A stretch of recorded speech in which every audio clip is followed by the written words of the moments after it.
Hello Internet. Welcome to pokurecap, a channel where we talk about anything and everything pop culture. We feature different content from Asian and Western origins. If you are new to this channel, don't forget to like, comment and subscribe for more of our videos. Just a reminder that spoilers are ahead. Doctor Strange in the Multiverse of Madness has finally arrived. It is currently on its way to its second week and has shown no signs of slowing down anytime soon. Theories have been floating around the movie, even before the film wrapped up filming, and unfortunately, not all of them became a reality. As promised, the movie did not just show us a superhero side to it but a bit of a Sam Raimi touch to it as well. Unfortunately, because of that, it seems like the movie wasn't as kid-friendly as the other earlier MCU films. However, that wasn't enough to stop fans from watching the film. Let's discuss some things about the MCU's latest release. It is not a secret that there will be several variants in this movie. If you saw the trailers, you would already know that there is more than one Stephen Strange in it. In fact, there are 4 of them. Or 5, if you want to count the zombified Defender Strange in the later part of the movie as another variant.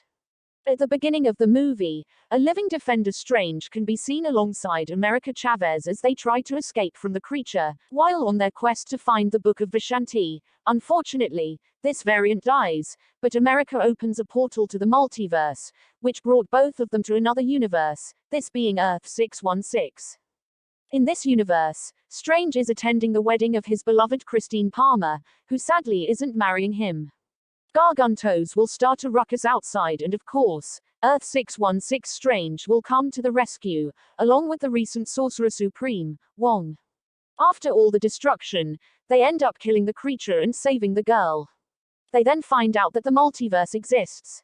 Through traveling the multiverse, they will find out that another Stephen Strange resided in Earth 838 called Supreme Strange, but died saving the world against Thanos, and they will also come face to face with Sinister Strange, the variant who possessed and harnessed the power of the Darkhold, but eventually proving to be no match for Earth 616's Strange.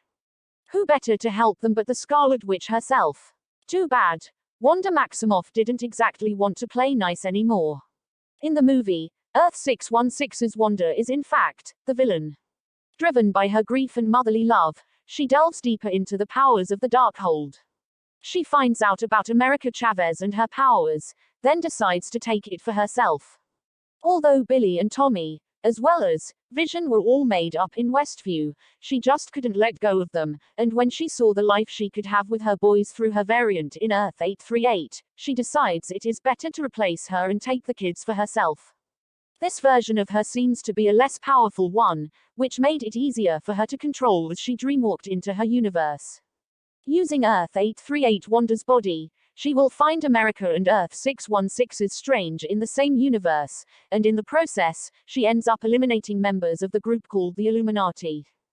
Who are the Illuminati? They are a fictional secret society group of superheroes who joined forces and secretly work behind the scenes. Iron Man and Namor are not part of this version, however. Its members include X-Men's founder, Charles Xavier, played by Patrick Stewart, along with Maria Rambeau aka Captain Marvel, played by Lashana Lynch, Black Bolt from the Inhumans, played by Anson Mount, Captain Carter, played by Hayley Atwell, Fantastic Four's Reed Richards aka Mr. Fantastic, played by none other than John Krasinski, and taking the place of Supreme Strange is Mordo, played once again by Chiwetel Ejiofor. Despite being a group of powerful beings though, they were not enough to stop Earth 616's Scarlet Witch. From the crowds cheering for these characters, the pain became evident as they perished during their short screen time. The carnage was just too much. Too bad we never got to see a proper showdown between Wanda and Professor X. However, because of their appearance in the film, it somehow opened doors to the possibility of seeing more characters in the MCU in the future. More mutants anyone? Some episodes of the Disney Plus animated series, What If, actually seem to have foreshadowed several things which happened in the movie. Remember that scene when Bucky Barnes threw the shield at a zombie Steve Rogers in a moving train, and end up cutting him in half? A very similar gruesome end happened to Hayley Atwell's Captain Carter in the film. The characters, Captain Carter and Sinister Strange, were first seen in the animated series as well. Earth 616's Strange never stood a chance against Sinister Strange in the series. Fortunately for him, it was a different story in the film. Although it is uncertain whether the said characters from the animation and the movie are the same variants, it is safe to say that we didn't see them for the first time in the film. Christine Palmer was in the series too, but at least, this time, she is alive and gets to live in two universes, Earth 616 and 838. While the other got married to another man, the latter didn't. She stayed by Supreme Strange's side until his demise, and eventually volunteered to work for the Illuminati. But sadly, in whatever universe it may be, they just never seem to end up being together. They are just not destined to be together, no matter how intertwined their fates are. Thus, the birth of this scene. I guess we can now move on from I Love You 3000 then. I love you. I love you in every universe. Although I would have wanted to see Wong's variants, they didn't make that possible, even if they are out there somewhere. America, on the other hand, does not have any at all. This is what makes her unique in the multiverse, and somehow that makes it easier for her to move from one universe to another. Creating portals and jumping on them easily made it a bit hard for Wanda to track her down. According to Defender Strange, her only hope of surviving is the mysterious and hidden Book of Vishanti, which is said to be the antithesis of the Darkhold. Although we have seen the Darkhold more in many MCU releases in the past, the Book of Vishanti doesn't get that much exposure even in this film. The book was hard to find but eventually was easily destroyed, or so it seemed. Although Earth 616's Wanda will end up destroying the Darkhold as a sort of penance for her wrongdoings in the multiverse, who knows whether both books will end up not appearing again in future MCU material.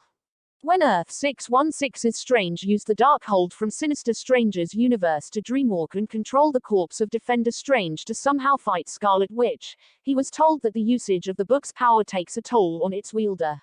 Ignoring that warning, he did what he had to do.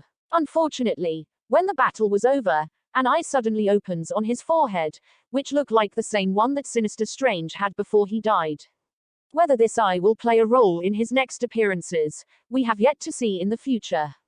The film's director, Sam Raimi, is no stranger to superhero films, as he directed Tobey Maguire's Spider-Man films as well. However, due to creative differences, the franchise ended after the trilogy. But before that, he directed horror films. Remember Evil Dead? This is why I wasn't surprised that Bruce Campbell, a Raimi regular, had a cameo in this film. This time, he played Pizza Popper, a street vendor in Earth 838, who Strange casted a spell on to make him hit himself continuously for 3 weeks. It's over! This hand treatment pretty much is like that hand scene from the Evil Dead franchise. Wanda's performance in the film was brilliant. She clearly stole the show. But Raimi effectively brought out a creepier version of her in many scenes. Remember that scene when she comes out of the gong at Camartage? That actually felt like Sadako emerging from the television to attack her victim. I really like the horror she brought in many different scenes. But alas, no matter how I like the treatment done in the film, it just seemed to be lacking of multiverses. Fortunately, in one of the credit scenes, a new face will come to play, a sorceress by the name Clea. And with her appearance comes the possibility of opening doors to new adventures. The door between Doctor Strange and Christine Palmer might have already closed, but with Clea in the picture, who knows if they will end up being together in the future like that in the comics. In conclusion, Doctor Strange in the Multiverse of Madness ended up opening a can of worms, as it continued to expand what we already know about the MCU. It also effectively made us wonder what if. The different pieces left behind by previous MCU releases like Spider-Man, Far From Home, What If? WandaVision, Loki, and Spider-Man, No Way Home, somehow connected and related to this movie for better understanding. I am certainly looking forward to the developments that they will make to America Chavez, and perhaps even the possibility of creating a young Avengers soon. For in the House of Mouse, I guess anything is possible. Have you seen this movie yet? If yes, share your thoughts on the comments section below. We hope you liked this video. Until next time, thanks for watching.